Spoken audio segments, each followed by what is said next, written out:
Live from downtown Detroit, home of WDIV and Click on Detroit, Local 4 News starts now. We are less than an hour away from former President Donald Trump's defense team taking the Senate floor in his second impeachment trial. We will have the very latest from Washington for you this morning.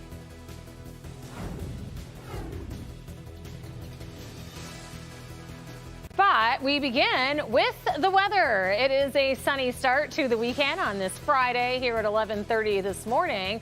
And meteorologist Brandon Rue is tracking snow for the weekend. Thank you for being with us for this special edition of Local 4 News here at 11:30 because the impeachment trial will get underway at noon. Meteorologist Brandon Rue, as you can see, standing by with a look at our forecast and the snow we're expecting. Yes, and cold. It's not the sort of three-pronged attack. It's more of the snow than the cold. And next week is going to be very interesting. But it's the weekend time, so we want to make sure everybody's ready to go. Storm Tracker 4 showing one little area of flakes and flurries up through central Oakland County, closer to the radar there, so I don't think we're seeing much, but I have seen some flakes and flurries come across our Ann Arbor camera here. None of this is problematic. We do have snow tomorrow, more of a nuisance. Upper teens to near 20 degrees right now.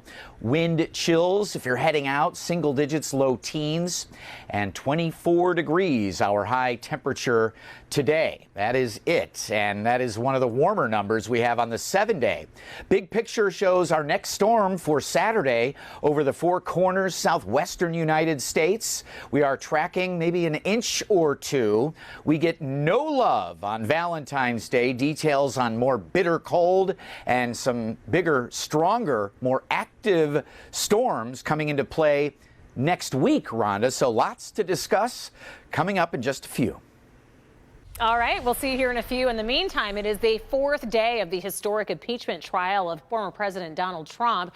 House managers finished up their case on Thursday evening, and then this afternoon, it is the defense that will begin presiding on its side. So Susan McGinnis has a preview of what we can expect to hear today.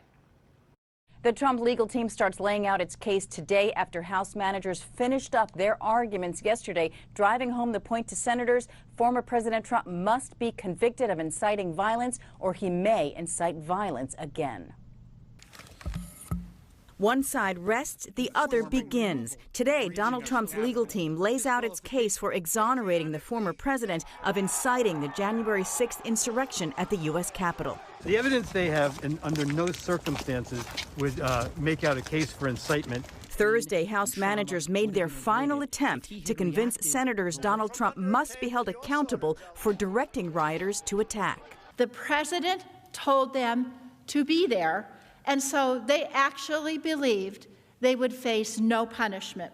Showing evidence rioters would not have attacked if not for Donald Trump. Does he not realize President Trump called us to siege the place? They describe a president who encouraged violence not just on January 6th, knocked the crap out of him, but throughout his presidency, and refused to condemn it afterwards. January 6th was not some unexpected radical break from his normal law-abiding and peaceful disposition. This was his state of mind. This was his essential MO. I'm not afraid of Donald Trump running again in 4 years. I'm afraid he's going to run again and lose, because he can do this again. Donald Trump's attorneys are expected to call the trial political, and Republican colleagues agree. You know, they need to take seriously their oath of office and start focusing on the American people. Trump's legal team will also focus on his right to free speech and point out what they call past incendiary comments by Democrats. Confident of an acquittal for Donald Trump, the defense says it only needs about 3 or 4 hours today for its arguments. In Washington, Susan McGinnis, NBC News.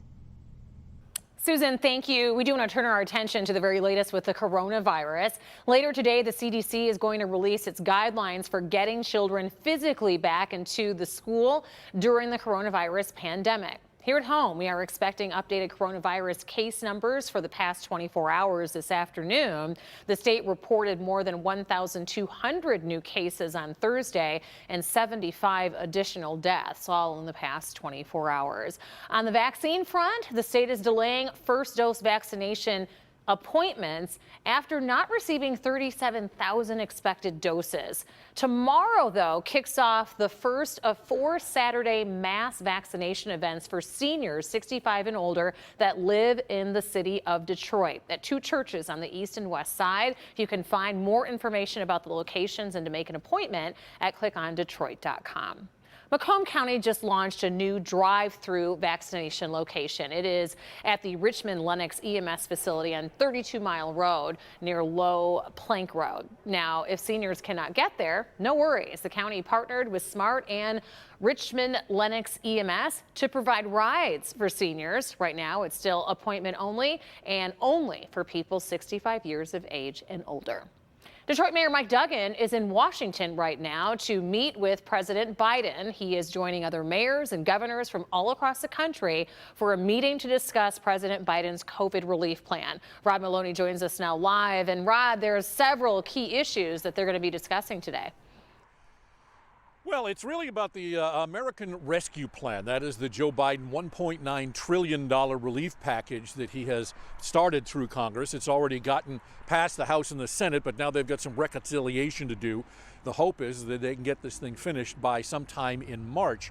But there's a lot to do with it, and of course there's a lot of money here to be had, and mayors like Mike Duggan are certainly happy to go to Washington to hear from the president himself, sit in the Oval Office and hear what it is that they in particular can expect from all of this.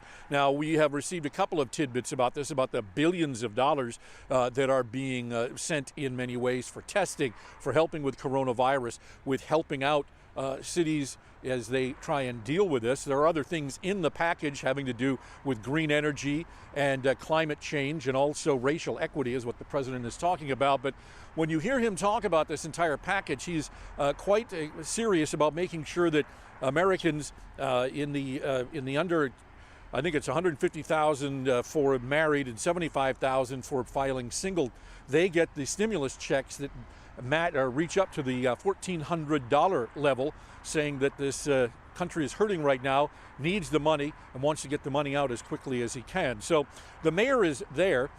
We have cameras in the meeting there taking a couple of pictures of that. We'll have that for you later on. And we'll also be hearing from the mayor himself about what it is that he thinks can help Detroit, what this means to the city of Detroit. And so we'll be chatting with him later this afternoon. So for now, that's the way things stand. Reporting live from West Bloomfield, Rod Maloney, Local 4. Well, it's great that a voice from Detroit will be there speaking on our behalf. Rod, thank you. An investigation continues into a deadly fire that took place at a mobile home park in Taylor. It happened early this morning at the Wellington Estates, which is right in the area of Beach Daly and Pennsylvania roads. Fire officials are telling us that they found one person dead in a bedroom after that fire was put out. The person's identity is still unclear, and so far there's no word on what started that deadly fire. New here at noon, Governor Whitmer addresses the state's business community during a virtual event that's hosted by the Detroit Regional Chamber. Governor Whitmer discussed her recently released budget proposal and the state's response to the pandemic. She also said that the business community plays a key role in helping to tone down political tension. If you want to meet in September on Mackinac Island, if we want to get our kids back in school, if we want businesses to be re-engaged fully and get these resources into our economy, this chamber needs to lean on both on getting the supplemental done and on the civility that is necessary to be successful.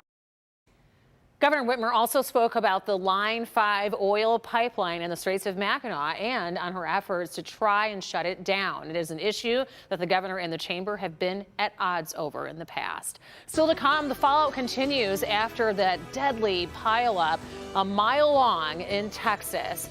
You'll hear from a survivor of that devastating crash. But first, the rollout continues for the coronavirus vaccine. President Biden signs a deal to get more shots for Americans. We'll have more on that after the break.